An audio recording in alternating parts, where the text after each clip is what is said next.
Welcome everyone, this is Mr. West and this is the Vernee Mars Pro. This is a new phone by Vernee, claiming to be the best value phablet with 6GB of RAM. This lofty claim puts it squarely in the eyes of the OnePlus 3T and the smaller 6GB configuration of the OnePlus 5, all at a wallet-friendly price of around £180. Can this budget-friendly phone tempt you to make a buy? Well, to save a mouthful, I've nicknamed the phone Vernon, so for reference, this is what I'll refer to during the video. Is it any good though? Watch on and find out. First up is the build. I've really got to commend Vernee here, as the overall feeling when pulling this from the box is one of quality. With its smooth and cool to the touch aluminium chassis and understated dark grey paint job, this looks and feels every bit as premium as the previously mentioned OnePlus devices. All of the buttons are also metal, and the power key has a subtle pattern which has a nice visual touch and also unique texture to aid localization when it's in your pocket. Down from this is the fingerprint sensor, and at the bottom is the single microphone, USB-C charging port and a single loudspeaker.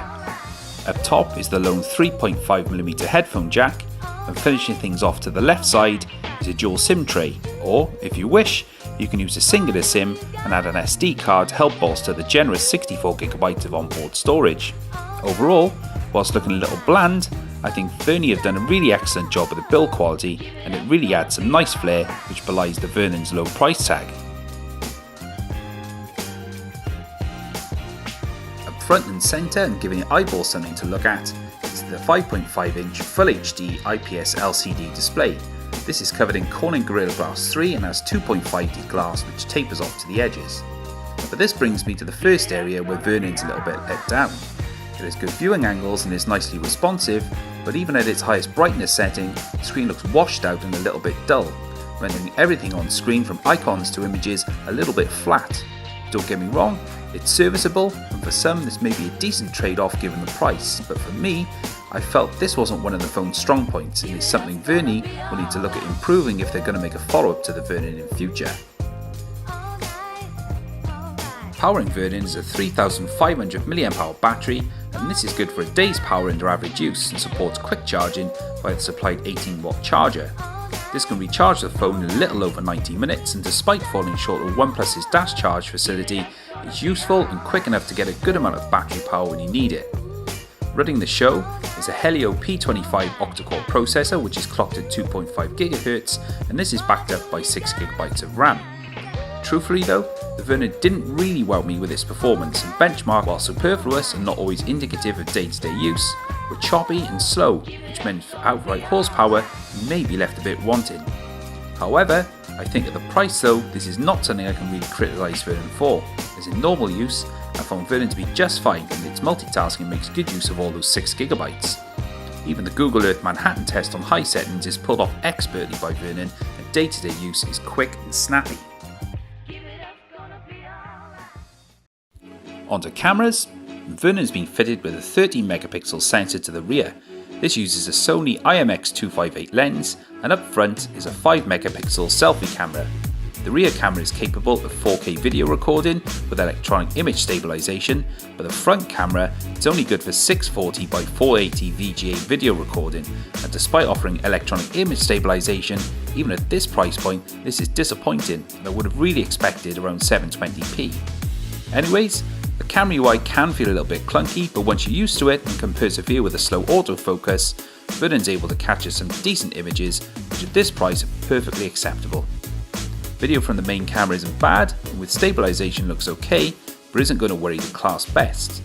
The front camera takes good snaps and is good for those who can't resist a good pout, but that video, well, is barely passable and really belongs in 2007.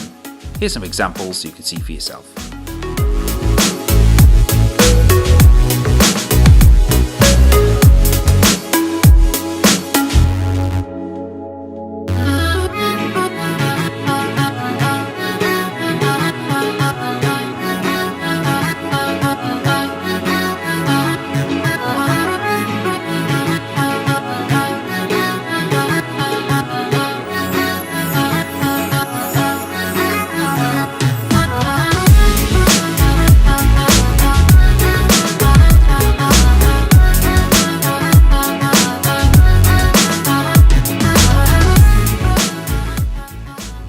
Software wise, the phone is running stock Android 7.0 Nugget, and aside from some minor additions from Vernee, this is as stock as you can get.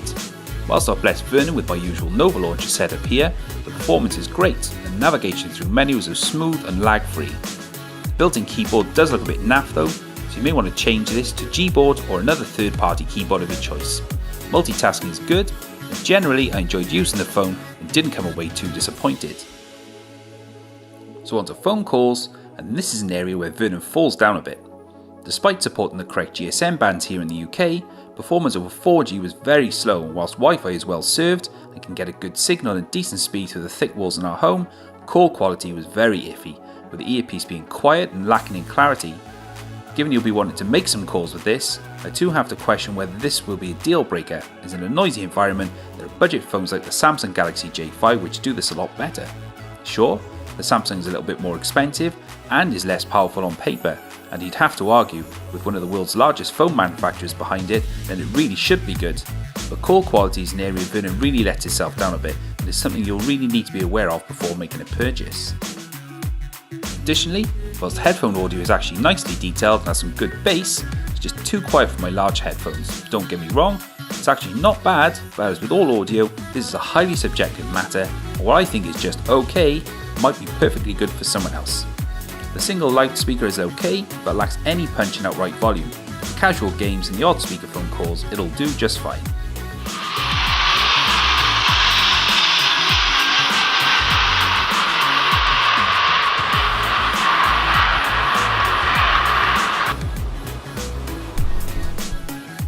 Oh, and I've forgotten to mention the fingerprint sensor. Whilst it worked fine with the unboxing, a day later it packed in altogether, leaving me and Vernee to ponder over our time together, using the on-screen pin to unlock the phone instead. This is clearly a fault, and despite numerous restarts and factory resets, the issue still remains. A quick look around the net shows I'm not the only one, so sadly Vernee will now need to be returned, but I wanted to make this review as there does seem to be some genuine interest in the phone and I felt it was worthwhile. So let's get down to the killer question. Should you buy it? Well, this is a difficult one for me. Despite Vernee's classy appearance and promise in some areas, the issue with call quality really was a niggle for me, and I suggest this is something you think carefully about and whether you're willing to compromise. On paper, Vernee represents terrific value for money, and in some respects, I came away feeling good about some of the features. The fact Vernee didn't really impress me that much with any wow features leads me to think you'd be better off with a new Nokia 6, or put a few pounds more towards a Moto G5 Plus, which has been discounted really heavily recently, and whatever you choose, I think they're a better bet. This is not to say Vernee's bad, but I find it hard to recommend a device which has some quality control issues and falls down in important areas such as signal and call quality. Don't get me wrong, Vernee certainly looks a handsome chap, but the whole experience actually feels less than the sum of its parts, so for this reason, I really can't recommend the Vernee Mars Pro, more's the pity. And on that bombshell, if you enjoyed this video, be sure to leave a like and also share on social media and hit that subscribe button. But for now, this has been my review of the Vernee Mars Pro. My name is Mr. West, and I will catch you guys later.